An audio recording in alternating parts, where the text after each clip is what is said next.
Evening கொஞ்சம் மழை பெஞ்சுது. பெரிய மழைன்னு சொல்ல முடியாது. கொஞ்சம் தூறல் வந்து அப்படியே தூறிட்டு இருந்தது. எனக்குமே வந்து ரொம்ப போர் அடிச்சது. ஏன்னா, இன்னைக்கு வந்து அந்த அளவுக்கு ஆர்டர்ஸ் எல்லாம் எதுவுமே இல்ல. சுத்தமா இந்த 2 நாளா பிசினஸ் வந்து ரொம்ப டல்லா தான் இருந்தது.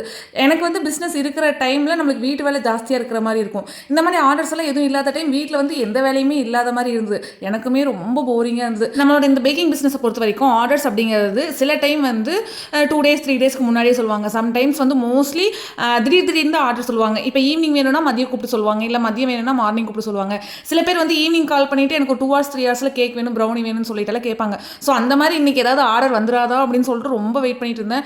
ஆனால் ஒரு ஆர்டருமே வரல. சரி அட்லீஸ்ட் நம்ம போய் டின்னராவது கொஞ்சம் வித்தியாசமாக வந்து ஏதாவது ரெடி பண்ணலாம்னு சொல்லிட்டு இட்லி பண்ணிட்டு முட்டை சட்னி தான் வந்து ரெடி பண்ணியிருந்தேன். ஆல்ரெடி முட்டை சட்னியோட ரெசிபி வீடியோ நம்ம சேனலில் இருக்கு. ஷார்ட்ஸில் தான் இந்த ரெசிபி வந்து ஷேர் பண்ணியிருக்கேன். கீழே டிஸ்கிரிப்ஷன் பாக்ஸில் வந்து லிங்க் தரேன். தேவைப்படுறவங்க கண்டிப்பாக போய் செக் பண்ணி பாருங்க. இட்லிக்கும் முட்டை சட்னிக்கும் காம்பினேஷன் ரொம்ப நல்லா இருந்தது. இதோட டேஸ்ட் வந்து பார்த்தீங்கன்னா ஸ்பைஸ் மயோனைஸ் எப்படி இருக்குமோ அந்த மாதிரி இருந்தது.